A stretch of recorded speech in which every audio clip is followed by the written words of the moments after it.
Ministério Público Federal pedindo a prisão do coronel Lawande por falso testemunho. Ao longo das horas de depoimento, ele negou veementemente que tenha pedido qualquer tipo de golpe. Disse que a preocupação dele ao ser perguntado ali, sobre a prisão, uma possível prisão do ex-presidente Bolsonaro, era porque, na opinião dele, Bolsonaro vinha sendo acusado de tudo. E por isso ele estava ali preocupado com o que podia acontecer.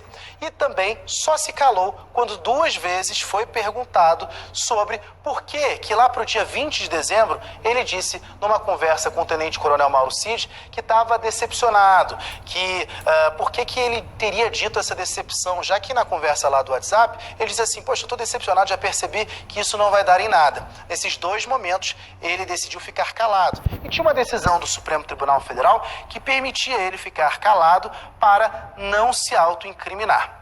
Fato é que, de um lado, a base do governo, do outro, a oposição, os 2 lados entenderam que ele faltou com a verdade. E os 2 lados colocaram isso para ele. O lado bolsonarista, o lado da oposição, quis perguntar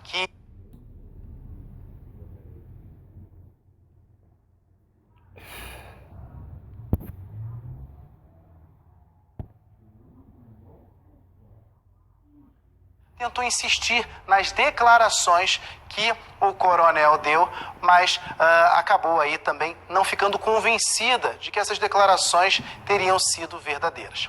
Vamos assistir agora a alguns das principais falas, tanto de Lawande como também das falas de ontem do coronel Naime, que era o chefe do Departamento Operacional da Polícia aqui do Distrito Federal, nessa semana de depoimentos aqui na CPI dos atos golpistas. E está claro, pelo que eu já disse para o senhor aqui, que a PM falhou porque ela fez um planejamento subestimado por conta que as informações que foram dadas sexta-feira eram diferentes das informações que tinha na... Tá vendo o que ela tá fazendo? Isso aí é a contribuição dela.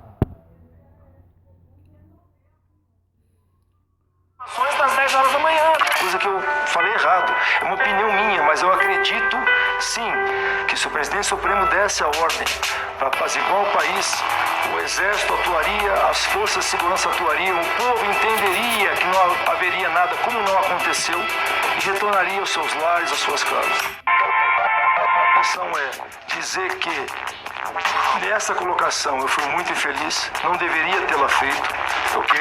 E não posso, na minha condição de coronel, dizer o que pensa o alto comando. O alto comando é o responsável pela condução do Exército Brasileiro.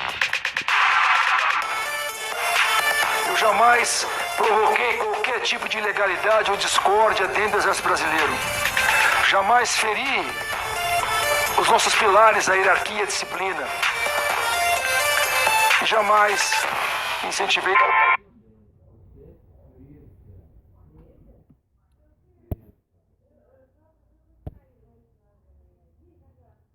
Para responder as perguntas dos senhores a respeito das mensagens trocadas com o Cid, Tenente Coronel Cid, mas afirmo aos senhores que em nenhum momento eu falei sobre golpe, em nenhum momento eu atentei contra a democracia brasileira, em nenhum momento eu quis quebrar, destituir, agredir qualquer uma das instituições, porque isso não faz parte do que eu aprendi durante toda a minha carreira, toda a minha vida.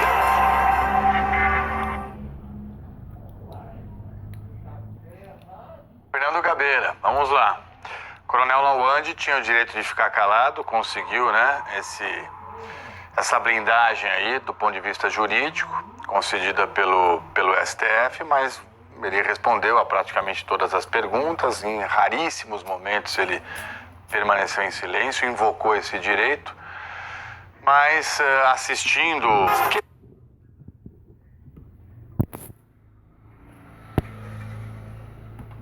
Constrangedor até para ele, porque nós trouxemos muito conteúdo, dessa investigação da Polícia Federal, porque a gente não está falando em suposição, em ouvir dizer, a gente está falando em perícia da Polícia Federal em cima de telefone celular.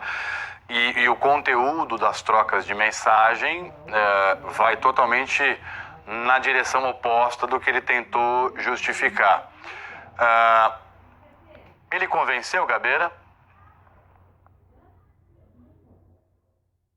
Não, Tralha, não convenceu. Eu estive acompanhando o depoimento, né? E de manhã eu já afirmei que ele teria um ataque.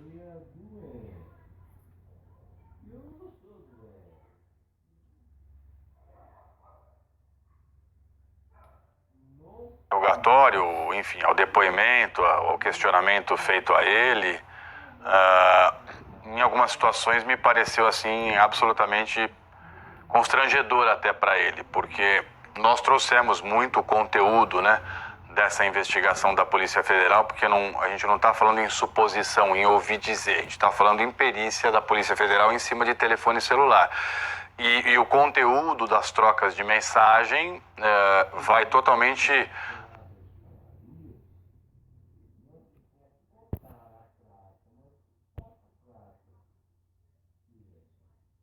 Presidente, que inclusive passasse por cima do comando do Exército e usasse as divisões mais baixas. Então, quando você pede uma intervenção nessas circunstâncias, depois de uma eleição perdida pelo Bolsonaro, que nome você dá a isso? É golpe. Né? E eu acho que ele não convenceu ninguém. Foi pior para ele. A minha ideia, né, é de como ele tem uma carreira no Exército, ele inclusive ia para os Estados Unidos fazer um trabalho de diplomacia militar, não vai mais. Ele deve estar tentando salvar a sua carreira. Né? Diplomacia militar, não vai mais.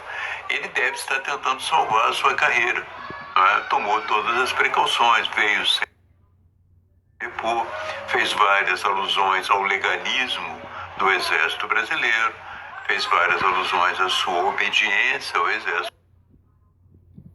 Seria realmente uma pessoa que quer salvar a sua carreira, né, militar, e não quer também reconhecer que é uma oposição ao governo que se elegeu. Né? Eu me lembro de golpistas no passado, conheci o capitão Lameira.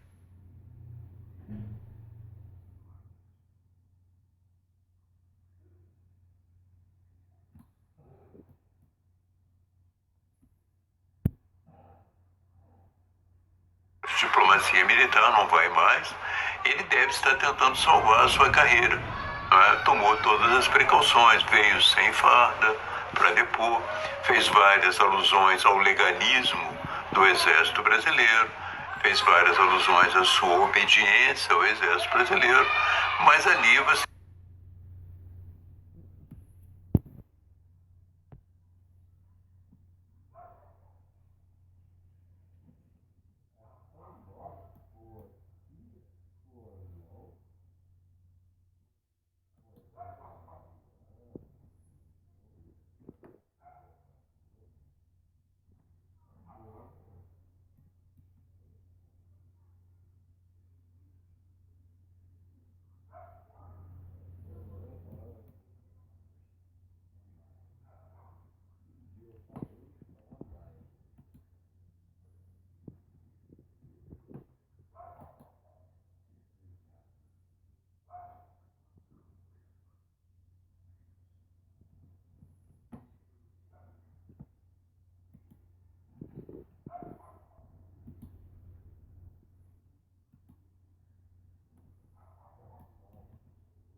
Com seriedade as respostas. Então, acho que se esperava um depoimento melhor, em que ele fosse ainda mais apertado e se avançasse. Eu não vejo avanço nesse depoimento. Ele ficou se justificando de maneira injustificável, porque a troca de mensagens é muito clara, mas o que a gente está vendo é que a CPI não cobrou, não fez uma cobrança. Isso, claro, recai muito sobre a mesa, sobre especialmente presidência e vice-presidência da CPI. Tralli.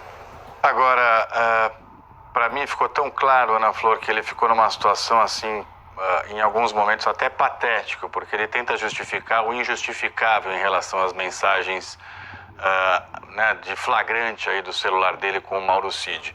E é importante a gente dizer, só para finalizar, que a CPI não tem poder de polícia, mas tem um inquérito da Polícia Federal que corre no STF, que atinge em cheio esse coronel Lawande. Então a gente vai verificar, esse inquérito está avançando. Pelo que eu conversei com fontes, eles estão terminando de fazer toda uma perícia no material apreendido durante a operação mais recente da Polícia Federal, em que pega aí o coronel Lawande junto com o Mauro Cid, e vai vir uma nova fase dessa investigação com desdobramentos. Portanto, aí a gente vai esperar um avanço dessa questão. Não me parece, pelo menos pelo que eu tenho observado, que isso vai ficar por isso mesmo no âmbito do inquérito da Polícia Federal. Muito bem, olha só, começa essa semana uma nova fase de combate ao garimpo ilegal em terras indígenas, terras Yanomami. Semana passada, você acompanhou aqui na edição das 6, o governo federal assinou um decreto ampliando o papel das Forças Armadas na região. E por essa decisão, os militares vão poder exercer ações preventivas contra o crime ambiental.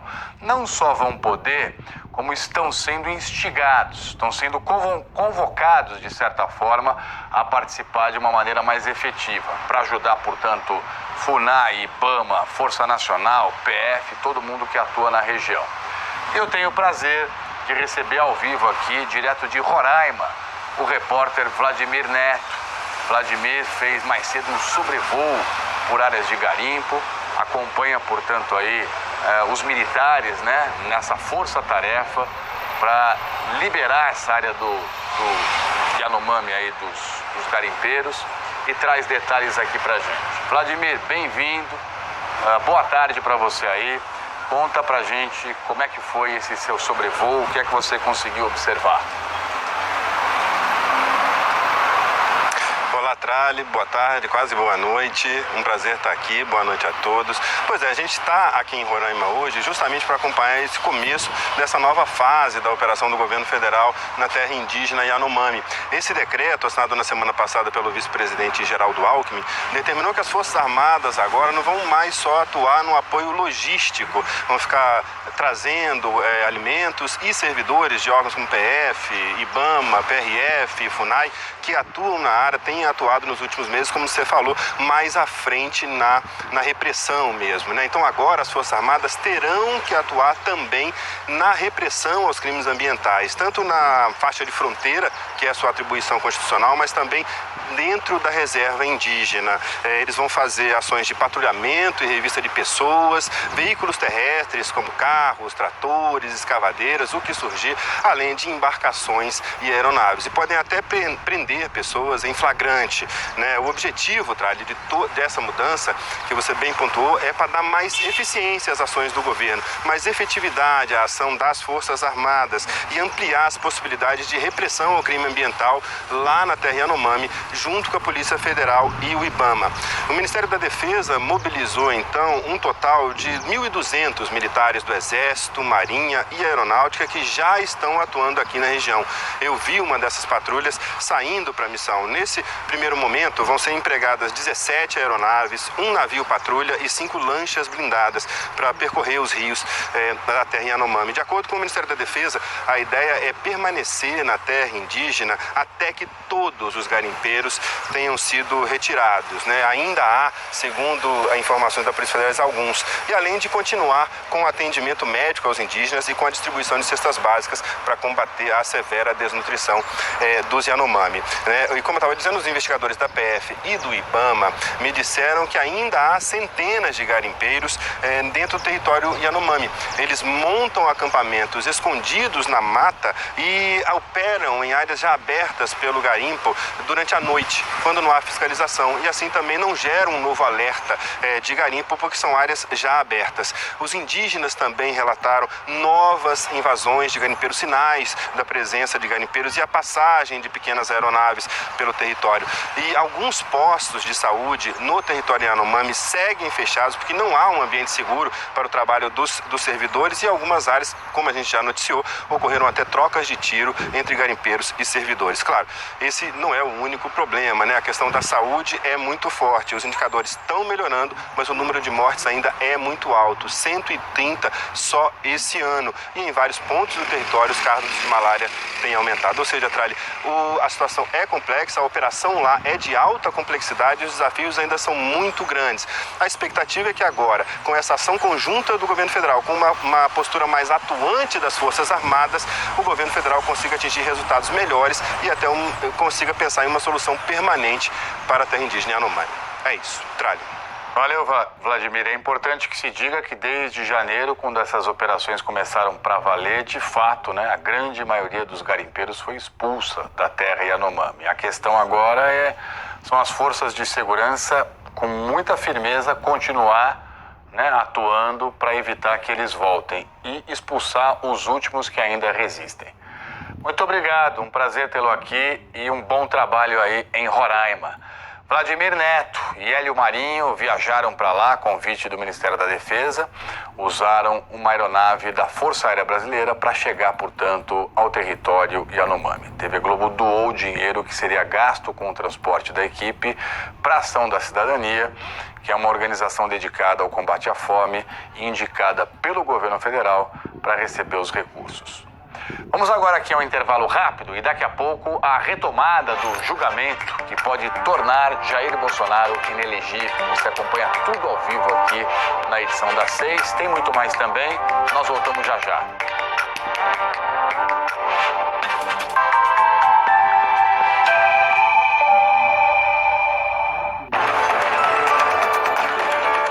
Conta corrente. Oferecimento Bradesco. Nunca execute arquivos enviados por e-mail ou mensagem. É do banco. Estão pedindo para fazer atualização da chave de segurança. Ih, olha a cilada. Que cilada? Funciona assim, alguém manda e-mail ou mensagem se passando pelo Bradesco, pedindo para você clicar no link falso e instalar um aplicativo. Fique atento, o Bradesco não envia e-mails ou mensagens pedindo para instalar aplicativos desconhecidos. Quem conhece o truque, não cai em cilada. Bradesco, entre nós, você vem primeiro.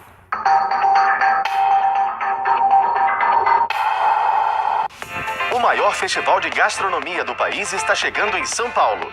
Vem aí o SP Gastronomia. Os melhores restaurantes da cidade com pratos acessíveis e exclusivos.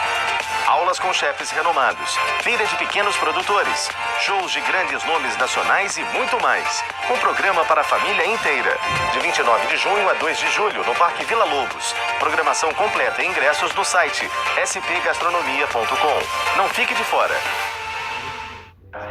Seu olhar inspira o amor. Seus conselhos inspiram o caminho. Seus gestos inspiram sorrisos. E suas palavras inspiram admiração. Você é inspiração para muita gente. E também para o seu banco. Porque aqui no Mercantil é a sua experiência que nos inspira a sermos cada vez mais simples e próximos. Banco Mercantil. Sua experiência nos inspira. A Claro TV Mais te entrega uma experiência de recursos poderosa. Pause e volte qualquer cena. Até aquele lance duvidoso. Grave os episódios e maratone quando quiser. É genial! O Replay TV grava tudo automaticamente. Recomece ou volte até 7 dias atrás. Não tem todos esses recursos? Acesse o site e mude para um plano 4K. Claro TV Mais. Mais poderes nas suas mãos. A Volkswagen vale mais porque tem tecnologia e conectividade, tem segurança, design e porque sabe que seu dinheiro vale mais. Novo Polo Track por 74.990 e taxa zero. Taos com bônus de até 6 mil.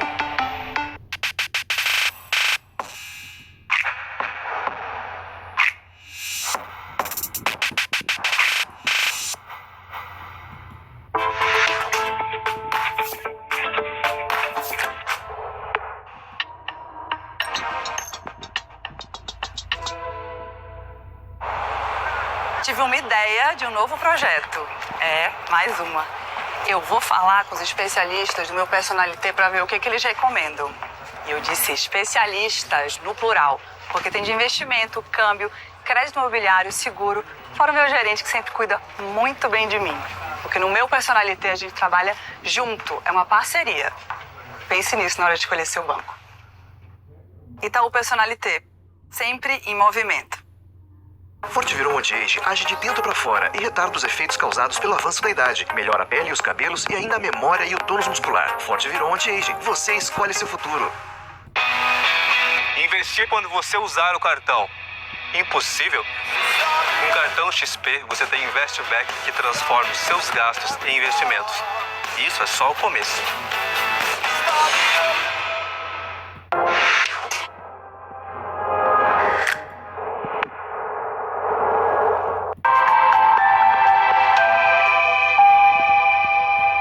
Agora são 7 horas pelo horário de Brasília. Obrigado sempre aqui pela sua companhia. Vamos falar de juros. A ata do Copom, divulgada hoje, foi interpretada de maneira positiva por integrantes da equipe econômica do governo. Ministros acreditam que o comitê pode então reduzir a taxa Selic finalmente na próxima reunião em agosto. Eric Rianelli, ao vivo de Brasília, está lá, em frente ao Ministério da Fazenda. Eric, bem-vindo, boa noite. Parlamentares, Comissão de Assuntos Econômicos do Senado, aprovou aí um convite para o Roberto Campos Neto comparecer e explicar a política monetária do Banco Central. É um convite, ele não é obrigado a comparecer e te pergunto se ele vai aceitar o convite ou não. Oi, Trali, boa noite para você e a todos. Olha, deve aceitar sim esse convite aí aprovado pela Comissão de Assuntos Econômicos. Isso porque Roberto Campos Neto, presidente do Banco Central, já reafirmou algumas vezes anteriormente que iria ao Congresso Nacional falar aí sobre a condução da política monetária, falar sobre o papel dele no Banco Central e da equipe, da diretoria, quantas vezes fossem necessárias. Então, certamente, irá aceitar esse convite. Sobre a ata do Copom, o governo reagiu muito bem, sim, ao documento que foi publicado hoje cedo na página do Banco Central a respeito da última reunião do Comitê de Política Monetária, que terminou na quarta-feira passada. O ministro da Fazenda disse mais cedo que a ata significa que o governo está no caminho certo.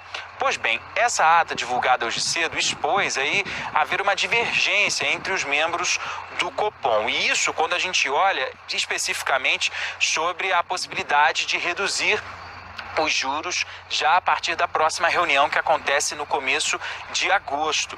E aí o que a gente tem? Olha só, existem dois grupos então dentro do Copom. Um deles, segundo o documento, avalia que a avaliação predominante foi de que a redução da inflação pode permitir acumular a confiança necessária para iniciar um processo parcimonioso, ou seja, bem gradual, de inflexão, ou seja, corte dos juros na próxima reunião marcada para o início de agosto. E um outro grupo se mostra mais cauteloso, aí espera, avalia que é necessário esperar mais sinais sobre a trajetória da inflação antes de você fazer uma sinalização sobre uma possível redução. Quando o comunicado saiu na quarta-feira, depois da reunião, não tinha nenhum tipo de sinalização sobre uma redução futura aí nos juros para agosto, que era o que o mercado financeiro já esperava e que o governo tinha expectativa. Ninguém esperava que a taxa de juros fosse descer desse patamar atual de 13,75%, mas se imaginava que logo ali você teria sim uma sinalização para uma redução. Pois bem, a ata do Copom também trouxe aí um aceno ao marco fiscal, avaliando que a apresentação e a tramitação diminuem o risco fiscal no país e que isso é positivo. Sobre arcabouço fiscal, sobre marco fiscal, agora há pouco o ministro da Fazenda se reuniu com o líder do governo e com o ministro Alexandre Padilha. E aí, o que Padilha falou? Que é a Haddad que está aí na liderança dessas conversas com a Câmara para tratar aí das negociações a respeito das mudanças que o Senado promoveu no texto do marco fiscal. E Padilha disse avaliar também que essas mudanças mantêm aí a responsabilidade fiscal e a responsabilidade social. Agora, voltando a falar sobre Campos Neto, a ministra Simone Tebet, do Planejamento, mais cedo, no Palácio do Planalto, falou aí, defendeu até uma convocação do presidente do Banco Central. Vamos assistir. Vindo aqui por 2 minutos da minha função de ministra e voltando ao momento em que fui senadora, eu no caso desse, sem dúvida nenhuma, convocaria o presidente do Banco Central, mas não acredito que vai ser necessário. Vou trazer esse assunto para a Ana Flor, que acompanha muito bem os bastidores, né, dessa questão aí econômica tão importante para o país. Ô, Ana, como é que o mercado, os analistas têm observado aí essas divergências, esses atritos internos dentro do próprio Copom, do comitê?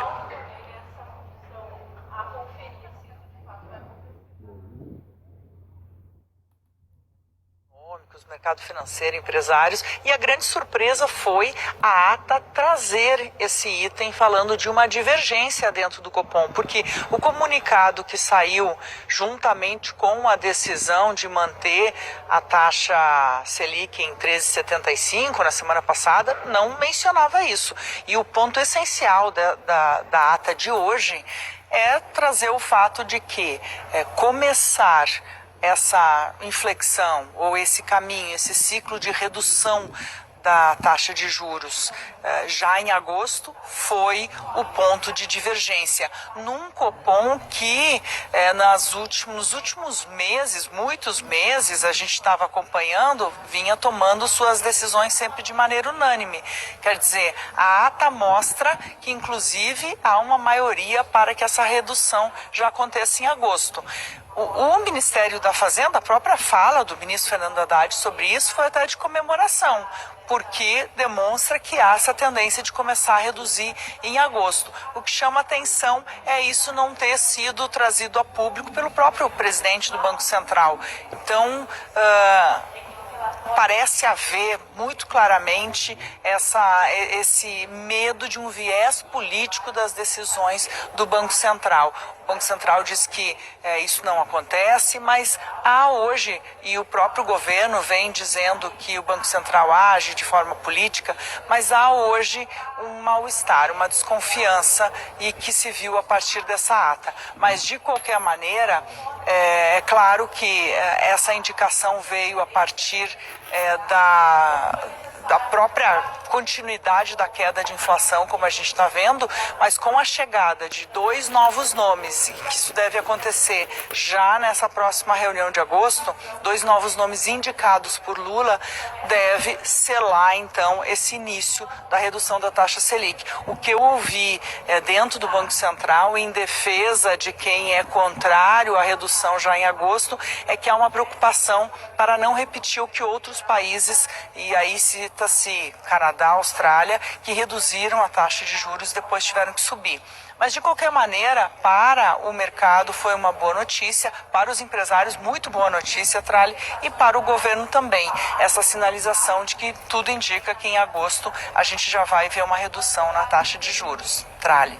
Agora, os indicativos, né, Natuza, são todos favoráveis para essa redução. Saiu hoje a prévia do IPCA, da inflação de junho, 0,04%, quer dizer. Então, assim, tudo leva para a redução dos juros. Eu fico impressionado como o tempo vai passando e esses juros não caem. Exatamente. O cavalo já passou selado, né? Vamos ver se na reunião de agosto monta-se em cima. E eu tô aqui, ó, aflita com o início do julgamento. Porque são 7h08 agora pelo horário de Brasília e ainda não começou, né? Tribunal Superior Eleitoral. Daqui a pouco, portanto, vai ser retomado o julgamento aí, que pode tornar o ex-presidente Bolsonaro inelegível. A sessão estava para começar às 7, está um pouquinho atrasada. E vai longe, né, Natuza? Porque pelo menos umas 8 horas de julgamento vai atravessar a noite, né? Eu não sei, não tem muita tradição no TSE de fazer sessões da madrugada, não. Então, o que pode acontecer, eventualmente, é o relator começa a leitura ali do seu voto, não termina hoje, e aí suspende-se, volta-se na quinta-feira. Ou vamos ver se ele consegue uma leitura dinâmica. Não foi isso que aconteceu na sessão de quinta. Ele tinha 40 páginas para ler, demorou o quê? 2 horas para leitura de 40 páginas, salvo engano. Agora estranho, né, Natuza? Porque quinta passada começou de manhã. Por que por causa do horário de trabalho dos... às 7 da noite, por causa do horário de trabalho dos ministros, porque eles não ficam só por conta do TSE, né? Cada um trabalha no seu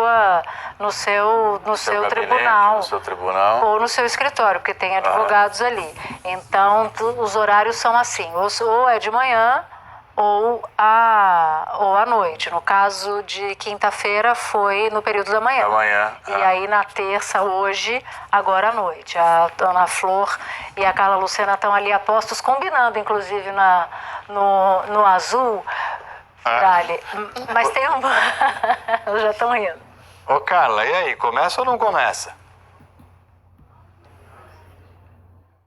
Olha, Trali, a expectativa é de que inicie daqui a pouco a sessão aqui no Tribunal Superior Eleitoral, e como a gente está aqui nesse salão vermelho, a gente acompanhou agora há pouco, Trali, a chegada dos ministros André Ramos, ele que é inclusive o ministro recente que chegou aqui ao Tribunal Superior Eleitoral, inclusive primeiro grande julgamento do ministro aqui no TSE. Quem também passou por aqui foi a ministra Carmen Lúcia, ela que é a vice-presidente do Tribunal Superior Eleitoral, que também vai votar nesta ação. E o que a gente tem de informação é que os ministros eles estão já assim se concentrando numa sala que fica atrás do plenário. Eles que entram ali pelo plenário atrás, eles estão se preparando para iniciar, portanto, este julgamento. E olha, outra informação que eu apurei, o ministro Benedito Gonçalves, e aqui já trazendo a Ana para essa conversa, ele já entregou o voto dele antes mesmo do julgamento começar, Ana. Então, já levando a conhecimento, só os ministros do TSE já têm conhecimento, que, como a gente vem falando,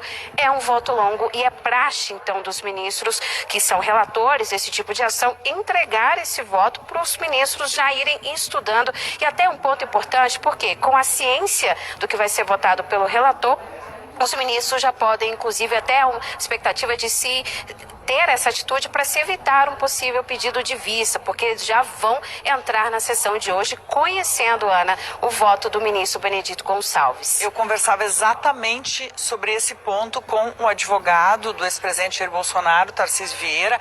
Ele estava chegando há pouco, ficamos conversando, e o que ele fala é isso: olha, existe sim essa entrega antecipada do voto para tentar debelar dúvidas e para que os ministros possam se aprofundar. Realmente deve ser um voto complexo, é o que a gente ouve, bastante alongado, mas ele fala que mesmo assim podem surgir dúvidas. Então, ele não tem tido a informação de que vai haver um pedido de vista, mas sempre é possível. E Tarcísio, mais uma vez, reforçou a ideia de que acha que é um julgamento que está acontecendo rápido demais. Aí eu trago um outro bastidor que a gente apurava junto, inclusive, que, olha que interessante, hoje há 2 ministros que se fala que poderiam pedir vistas, até mesmo dúvidas dentro do mundo jurídico.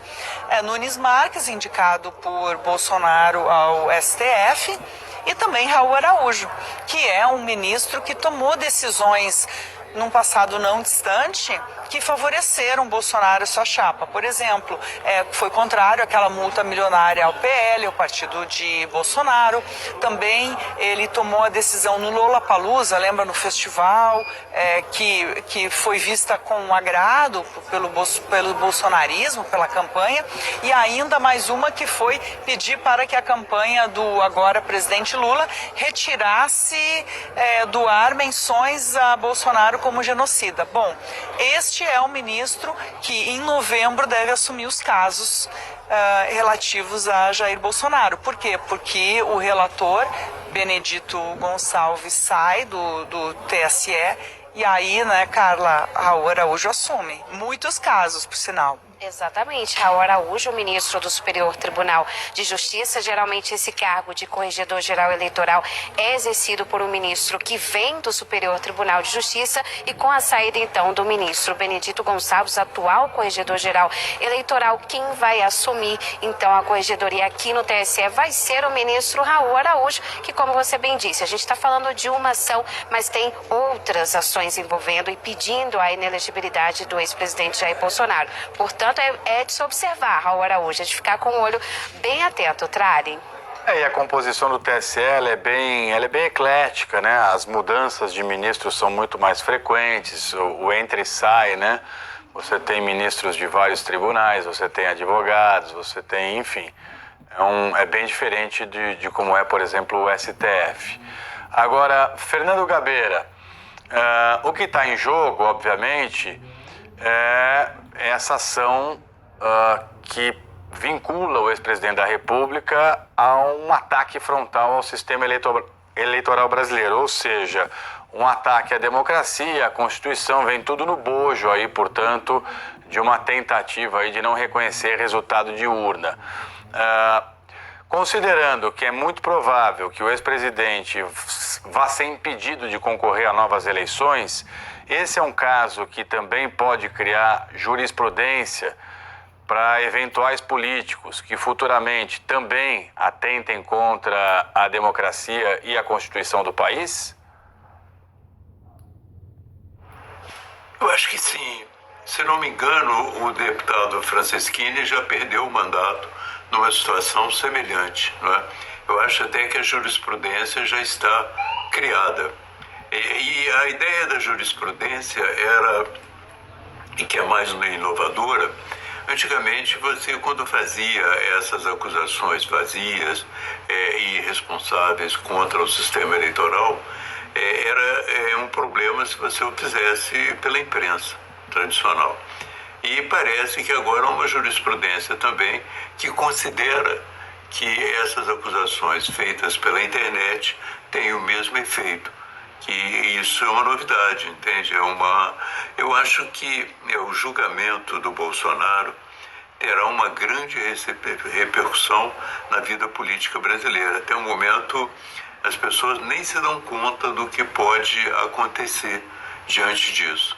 A retirada de um líder carismático da cena eleitoral, altera muito o quadro, mesmo porque o Bolsonaro pode funcionar como um cabo eleitoral.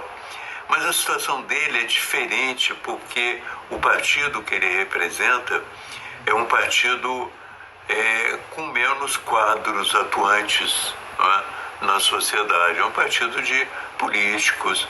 E o partido digital que ele expressa continuará atuando intensamente. Mas eu não sei se continuará atuando intensamente com a mesma eficácia do passado.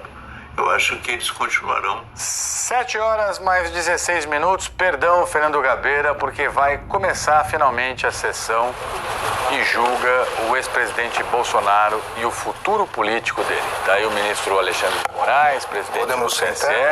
E agora vamos, portanto, acompanhar ao vivo aqui na edição das 6.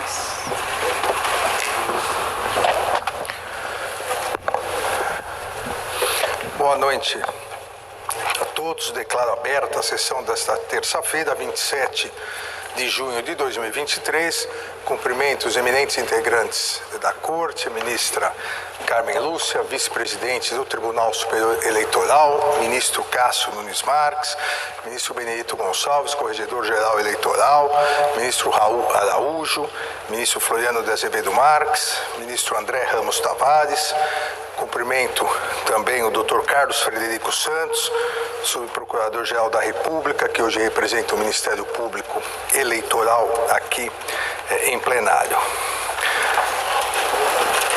Antes de iniciarmos, quero informar também que o presidente da República acabou de nomear a doutora Edilene Lobo como ministra substituta da Corte do Tribunal Superior Eleitoral. Informo que não haverá sessão administrativa. Vamos dar início à sessão jurisdicional. Cumprimento o secretário, Dr. João Paulo Oliveira, quem solicita a leitura da ata da sessão anterior. Ata da sessão ordinária jurisdicional realizada em 22 de junho. Do senhor ministro Alexandre de Moraes, presentes à sessão, a senhora ministra Carmen Lúcia e os senhores ministros Nunes Marques, Benedito Gonçalves, Raul Araújo, Floriano de Azevedo Marques e André Ramos Tavares. Vice-procurador-geral eleitoral, doutor Paulo Gustavo Gune Branco. Às 9h19 foi aberta a sessão, sendo lida e aprovada a ata da sessão anterior. Foi iniciado o julgamento da AIGE número 0600-814-85, tendo sido suspenso para continuidade na data de hoje. A sessão foi encerrada às 12h40. Alguma aprovada. Chamo para continuidade de julgamento a ação de investigação judicial eleitoral 0600-814-85.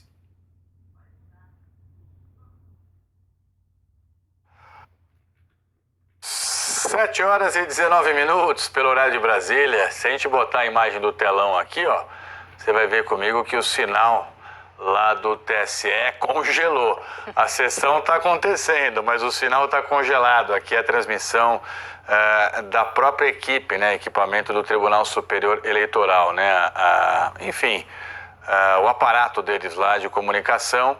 A sessão está começando, eles estão fazendo as leituras ali protocolares para a abertura dela. Segundo dia de julgamento, portanto, do ex-presidente Bolsonaro na questão da reunião com os diplomatas o ano passado. Agora, portanto, voltou o sinal. Espero que a gente consiga ouvir o ministro Alexandre de Moraes, presidente do TSE. Vamos lá. São nas eleições de 2022. O julgamento foi iniciado na sessão de quinta-feira passada, dia 22 de junho de 2023, com a leitura do relatório, a realização das sustentações orais. Eu passo a palavra ao eminente relator, ministro Benedito Gonçalves, para que possa iniciar seu voto. Obrigado, presidente. Cumprimento Vossa Excelência, presidente desse tribunal, ministro Alexandre de Moraes, bem como nossa vice-presidente, ministra Carmen Lúcia, ministro Nunes Marques, ministro Raul Araújo, ministro Floriano, ministro André, Ministério Público nessa sentada, pelo nosso Procurador-Geral Eleitoral, nosso doutor Carlos, conhecido nosso STJ, nossos servidores, senhores advogados, principalmente os advogados que aqui defendem os investigados e autores desta AGE. Como você, presidente, já anunciou, damos continuidade ao julgamento e, para esclarecer, a minuta do voto que foi distribuída contém 382 páginas distribuídas antecipadamente aos ministros. E, para facilitar o estudo, eu fiz um resumo. Mas, como a matéria, para ser tratada, depende de uma extensão maior, eu ainda estratifiquei esse resumo, que foi entregue a ministros desta Corte para acompanhar. Faço referência às posições ali fundamentadas no voto originário. Vou fazer alguns títulos, alguns pontos, e vou avançar para que nós possamos render o julgamento. Deixa eu ver se mais alguma coisa. Do ponto de vista das teses tratadas, este é um caso paradigmático que, em boa hora, dá prosseguimento ao debate sobre tema de primeira ordem para o processo eleitoral democrático. O que respeita ao objeto dessa ação, nada menos se esperaria deste tribunal do que a rigorosa análise de todas as provas produzidas diante foram muitas, o enfrentamento minudente de todas as alegações relevantes para o desenho da controvérsia. O voto elaborado também cumpre finalidade de organizar a narrativa a respeito dos fatos do nosso tempo. Os três aspectos conduzem a um voto analítico que poderá contribuir para a compreensão a respeito dos acontecimentos de nossa história político-eleitoral recente, que foi discutido ao longo do processo. Nessa apresentação, então, oral, como já mencionei, procurarei sintetizar a abordagem do que for possível, sem prejudicar a didática. Irei, naturalmente, suprimir a leitura de decisões, acordos, citações biográficas mais extensas, bem como resumirei as remissões feitas a documentos investimentos ao discurso 18/7/2022, às lives realizadas em 2021 e os depoimentos. Mas deixo registrar que todas as afirmações a respeito desses elementos estão respaldadas em transcrições detalhadas no voto. Em primeiro lugar, tratarei das preliminares, suscitada pelos investigados em suas alegações finais. Resumirei essa abordagem uma vez que a própria leitura do relatório na sessão anterior já demonstrou que a maior parte das questões foram enfrentadas por decisões interlocutórias, duas delas já referendadas pelo plenário. Os pontos a seguir tratados estão as folhas 2 a 39 do voto nesse primeiro bloco que eu assim dividi. Preliminar: incompetência da Justiça Eleitoral e questão prejudicial de redelimitação da demanda suscitada pelos investigados. Primeiramente, há duas questões preliminares que não merecem ser conhecidas, porque já foram rejeitadas em decisão interlocutória referendada em plenário. São elas a pela de competência e a prejudicial de redelimitação da demanda. Os investigados alegam que o artigo 48 da resolução TSE número 23608 torna possível de rediscutir, por ocasião do julgamento, todas as questões resolvidas em decisões interlocutórias. Isso, contudo, somente se aplica quando a matéria estiver sendo levada ao conhecimento do colegiado pela primeira vez no momento do julgamento. Se diversamente já houve decisão colegiada a respeito de uma questão processual, opera-se a preclusão pró judicato, que impede o órgão julgador de decidir novamente as questões já decididas, artigo 505 CPC. No caso dos autos, como é sabido, o plenário do TSE já decidiu pela rejeição das preliminares que poderiam levar à extinção do processo sem resolução de mérito e das questões prejudiciais que tinham impacto na definição do curso da instrução. Essa foi a metodologia adotada para prestigiar a racionalidade do processo e respeito à ordem lógica das etapas processuais. Menciona-se à luz da boa-fé que os investigados fizeram bom e oportuno uso dessa dinâmica que permitiu inclusive o exame imediato do pedido de reconsideração pela Corte. Assim, em 13 de 12 de 2022, o TSE, por entendimento unânime do seu colegiado, assentou a competência da Justiça Eleitoral para julgar o presente feito. O desvio de finalidade de leitura da reunião oficial convocada pelo primeiro investigado na condição de chefe de Estado é um ponto controvertido, será examinado no mérito. Depois, em 14 de 2 de 2023, o Tribunal, mais uma vez por unanimidade, confirmou que os limites da controvérsia que já estavam fixados em decisão de saneamento e organização do processo comportavam o conhecimento de fato sobreveniente, consistente na apreensão de minuta de decreto de estado de defesa na residência de Anderson Torres e a consequente juntada do documento novo. Conforme extensa fundamentação exposta, esses elementos têm correlação estrita à causa de pedir e à gravidade da conduta. Isso porque, desde a inicial, o autor alega que os investigados tinham como estratégia político-eleitoral induzir o descrédito ao resultado do pleito de 2022, com efeitos graves a ponto de caracterizar abuso de poder. Não é o caso de aprofundar o ponto neste julgamento, exatamente porque a matéria, neste tribunal, já se encontra preclusa, mas gostaria de destacar um aspecto. A admissibilidade da minuta de decreto do Estado de Defesa não confronta, não revoga e não contraria a nossa jurisprudência firmada nas eleições de 2014 a respeito dos limites objetivos da demanda. Na sempre citada AGE número 1943, relativo a 2014, relator o ministro Herman Benjamin, relator para a qual o ministro Napoleão, a causa de pedir, fática, dizia respeito a doações recebidas por partidos políticos declarados à Justiça Eleitoral nos anos 2012 e 2013, que teriam fonte ilícita e alegadamente teriam permitido a esses partidos, ao longo dos anos, assumir um poderio econômico desproporcional com reflexo no pleito de 2014. O TSE, por maioria, recusou que essa ação servisse para discutir fatos concernentes à imputação do uso de Caixa 2 para o custeio de despesas eleitorais. Estava-se, então, diante de dois ilícitos autônomos, com elementos próprios. Os fatos posteriores não foram apresentados como desdobramento dos primeiros, tampouco serviam para adensar ou corroborar a narrativa da inicial. Consumada a decadência, o TSE entendeu que não era possível inserir na ação em curso a segunda causa de pedir, que abriria uma nova frente de investigação. No feito hora em julgamento, conforme já repisado, basta a simples leitura da petição inicial para verificar que o autor imputou aos investigados uma estratégia político-eleitoral assentada em grave desinformação a respeito das urnas eletrônicas e da atuação deste tribunal. Essa estratégia teria sido posta em prática na reunião de 18/7/2022, mediante o uso de bens e serviços públicos e com ampla cobertura midiática.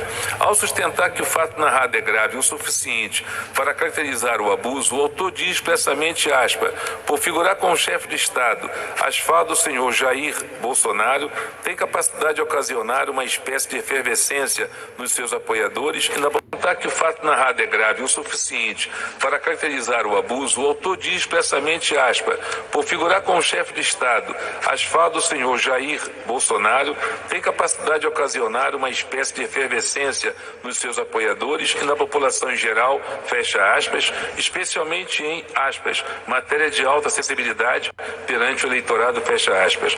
A linha de raciocínio foi exposta de forma cristalina e foi consignada no Conselho de Justiça, na qual era descrito um estado de defesa no TSE, justificado por suposta fraude nos resultados da eleição presidencial de 2022, somente veio a ser apreendida em 12 de janeiro de 2023.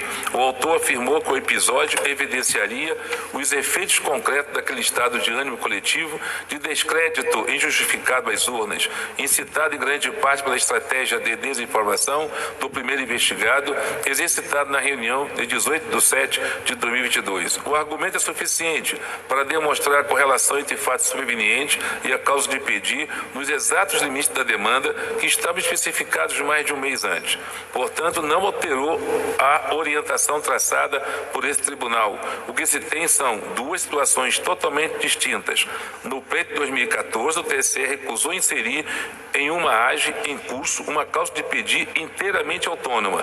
No pleito de 2022, a Corte admitiu que possa ser discutido nesta AGE um fato posterior ao ajuizamento da ação que foi suscitado para demonstrar a gravidade da conduta narrada na petição inicial. Se o autor tem ou não razão, é tema para examinar no mérito. Em síntese, não houve ampliação da causa de pedir. Apenas se preservou a legítima vocação da AGE para tutelar bens jurídicos de contornos muito complexos, como isonomia, normalidade eleitoral e a legitimidade dos resultados. A reunião de 18/7/2022 no Palácio da Alvorada não é uma fotografia na parede, mas um fato inserido em um contexto. É dentro desse contexto, bem descrito na inicial, que deve ser examinada. Essa foi o entendimento assentado em 14/2/2023, à unanimidade. Desse modo, deixo conhecer as questões processuais mencionadas, já resolvida por decisão colegiada completada pela preclusão. Preliminar de legitimidade passiva de causa do segundo investigado, suscitada pelos investigados. Na sequência, conheço e rejeito a preliminar dessa legitimidade de causa do segundo investigado.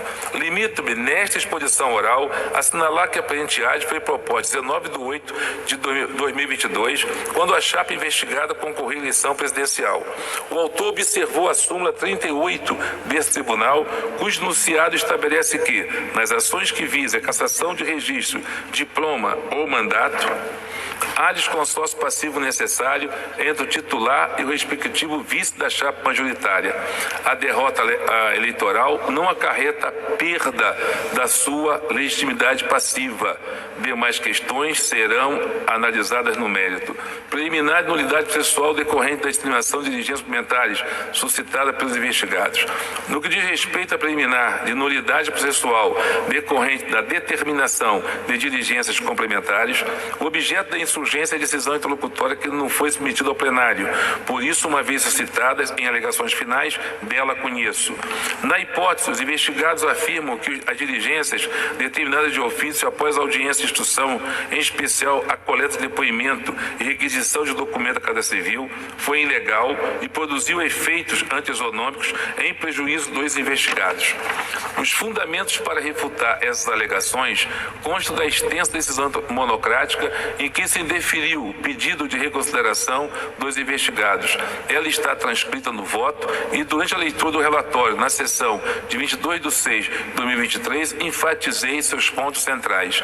Nessa assentada, e a eles me reporto para reafirmar que as diligências complementares após a audiência de instrução são expressamente previstas no procedimento da AGE e foram criteriosamente fundamentadas. A isonomia foi plenamente assegurada, pois os requerimentos de prova dos investigados foram em quase sua totalidade deferidos.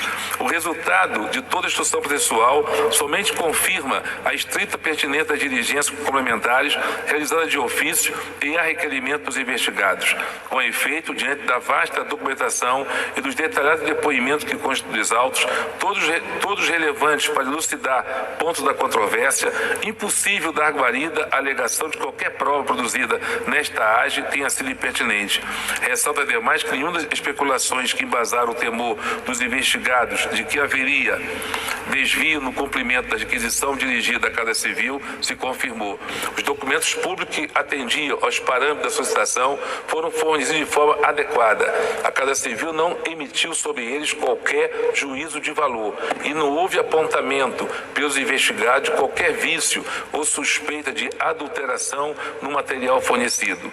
Inequívoco, pois, que a prova cumpriu sua estrita finalidade de demonstrar fatos relacionados à causa de pedir, permitindo às partes construir teses e indicar o peso que entendem deve ser dado a esses fatos no julgamento de mérito. Ausente, portanto, qualquer argumento que convença da ocorrência de nulidade processual, rejeito a preliminar. Requerimento de reabertura da instrução e formulada também pelos investigados.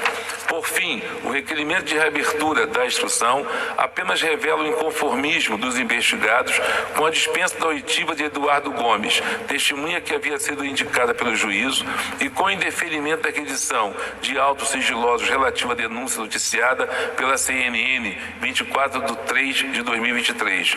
Conforme destaquei no relatório, essas foram as únicas diligências indeferidas no feito. Isso ocorreu de forma fundamentada. A oitiva da testemunha se mostrou dispensável, pois outros 3 depoimentos prestados de forma coerente a respeito dos mesmos fatos. Os próprios investigados, aliás, dispensaram pelo mesmo motivo 3 testemunhas que haviam de início arrolado. Quanto ao processo sigiloso instaurado no dia da última audiência realizada nos autos, salientei a desproporcionalidade da requisição, pois a notícia foi citada de passagem pelo advogado na referida audiência como um elemento retórico. Ainda assim, admitia a juntada da matéria jornalística, que é suficiente para demonstrar a ausência de relação de episódio com a demanda. O fato de tão aleatório não foi usado pelos investigados para dar suporte a qualquer argumento de mérito. Não irei me aprofundar no ponto, pois é certo que o relatório apresentado na sessão anterior demonstrou que a condução desta AGE conciliou o mais amplo respeito às faculdades processuais com a racionalidade e a celeridade do processo. Assim, uma vez ausente a ofensa ampla defesa, indefiro o requerimento de reabertura de instrução.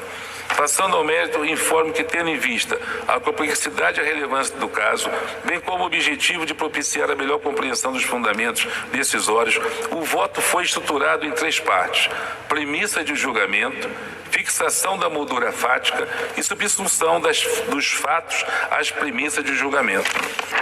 Premissa de julgamento: tipificação do abuso de poder político e do uso indevido dos meios de comunicação, da concepção tradicional aos precedentes da eleição de 2018.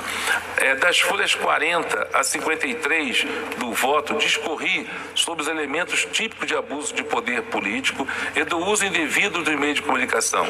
Salientei que os tipos são abertos e que os bens jurídicos que lhes tutelam, normalidade, legitimidade, isonomia e liberdade do voto, são abstratos. Por isso, coube a leitura e jurisprudência paulatinamente construir parâmetros para aferir e punir desvios e transgressões que desbordem do exercício normal do poder. O abuso de poder político se caracteriza como ato do agente público praticado mediante desvio de finalidade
The Bluetooth device, the radio model, aux input model.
O que você vai fazer eu não sei. Se você sair da porta da minha casa já é um favor.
Bom dia, pessoal. Sejam bem-vindos aí à nossa live intra-rede, que a gente vai debater agora os 25 anos de progresso e evolução Ela não quer, agora ela não quer mostrar. da infraestrutura da internet.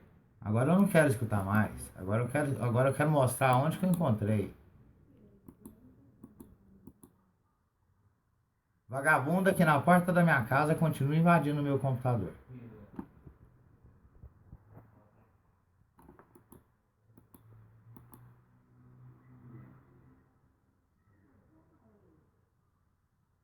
Eu só baixei as informações necessárias do Facebook.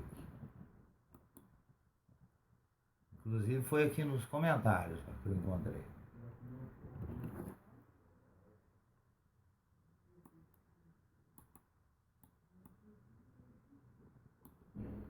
Olha lá, acabou de fechar o portão ali, provavelmente casa 553 ou Uberlândia 296.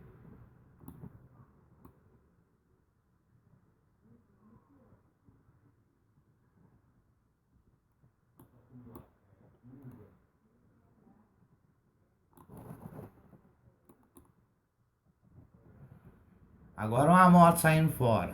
Geralmente é uma estrada que fica ali na porta.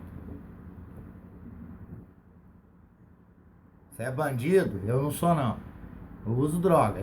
Tem muita diferença de ser bandido, usar droga e ameaçar pessoas, invadir computadores não só meus.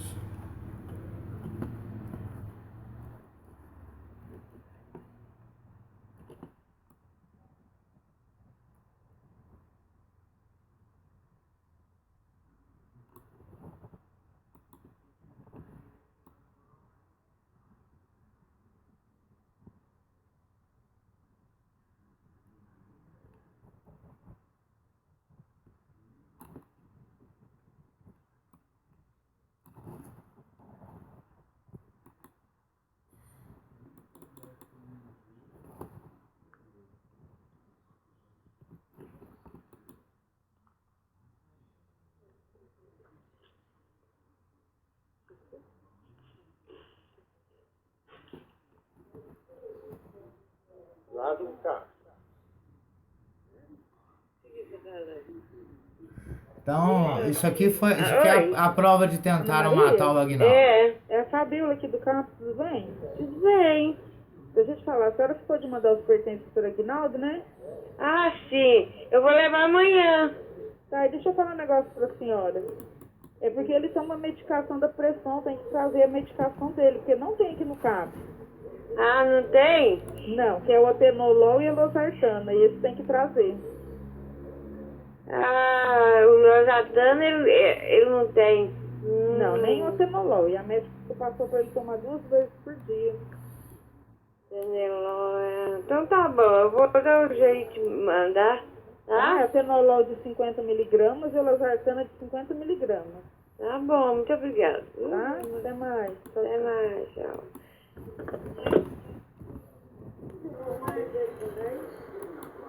Não, mas não.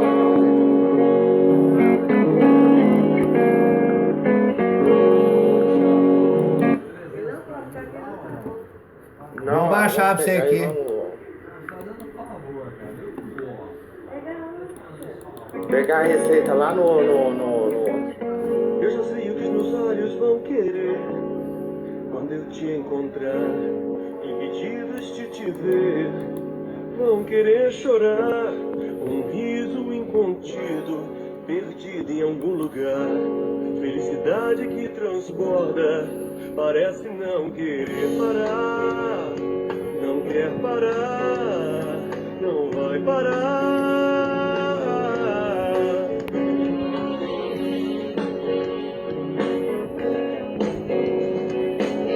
Eu já sei o que meus lábios vão querer quando eu te encontrar, olhados de prazer, vão querer beijar. E a vida não se cansa de se apresentar, por ser lugar comum, deixamos de se afastar, de demonstrar. Mas nunca me disseram o que devo fazer quando a saudade acorda, a beleza que faz sofrer. Nunca me disseram como devo proceder, chorar, beijar, te abraçar. É isso que quero fazer, isso que quero dizer. Eu já sei o que meus braços vão querer quando eu te encontrar, na forma de um ser, vão te abraçar. Um abraço apertado pra você não escapar. Se você foge, me faz crer, o mundo pode acabar, vai acabar. Mas nunca me disseram o que devo fazer quando a saudade acorda, a beleza que faz sofrer. Nunca me disseram como devo proceder, chorar, beijar, te abraçar.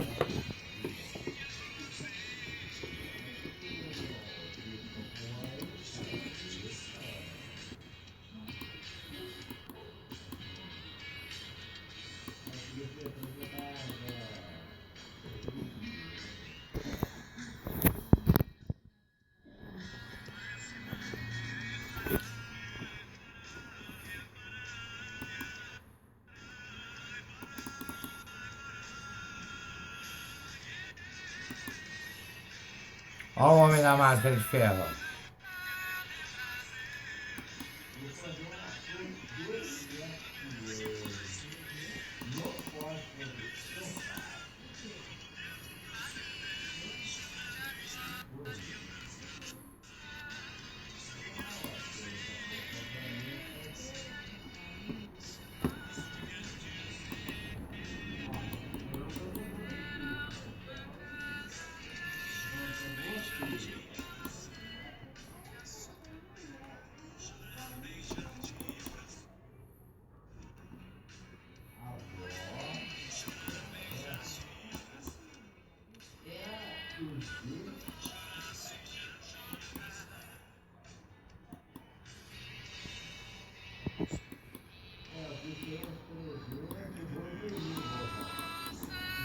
Ô, dorme com Deus, gozador.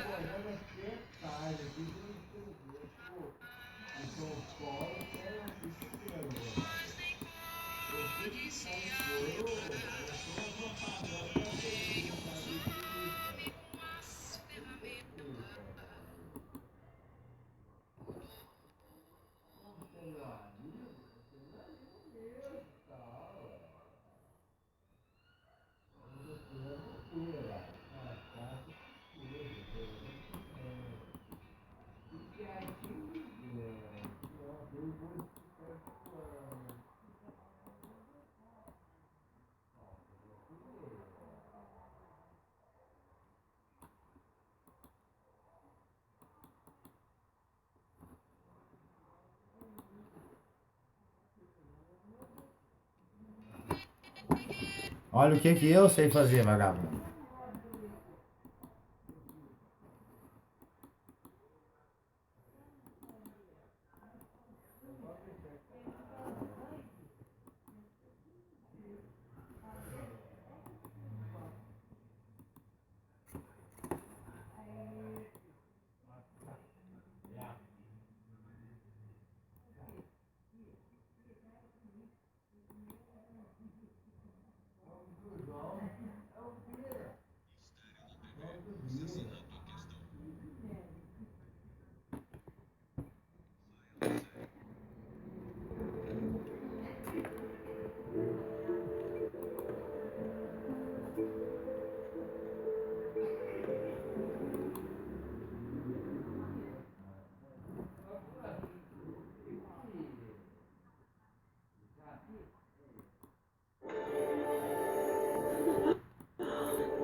O controle é pra quem ama se descontrolar no YouTube. Que isso, ele está descontrolado. Ele dança, ele canta, ele é compartilhado. Ele está descontrolado.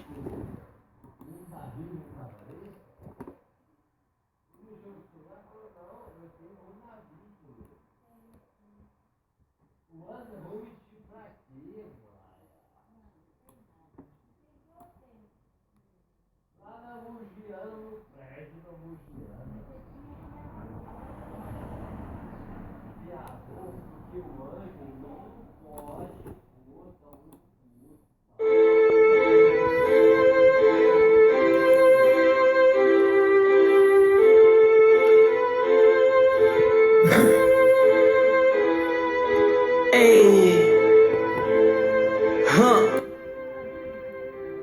7 minutos. Rap do Harry Potter. Eu conto a história nas minhas rimas. Pra quem se comoveu, leva adiante o conto do menino que sobreviveu. O amor de sua mãe, muito maior que uma palavra, o protegeu e ele sobreviveu. A Avada Kedavra, debaixo de uma escada, sua jornada começa. Um menino de cabelo preto e raio. Isso é porque tava aberto, vida hein? miserável se encerrar no dia que o levam pra uma escola de magia e bruxaria. Hogwarts o apresenta ao mundo novo, belo, encantador, tanto quanto perigoso. Pela primeira vez tem laços de amizade, Rony e Hermione com ele pra eternidade. Uma história que vai muito além do bem contra o mal, onde se difere trouxa, bruxo, aurora e comensal. No coração de quem amou vai sempre viver o menino que sobreviveu, Harry Potter. É pra se ter e saber a noção de o que vai fazer, porque quando é pra valer a gente faz acontecer.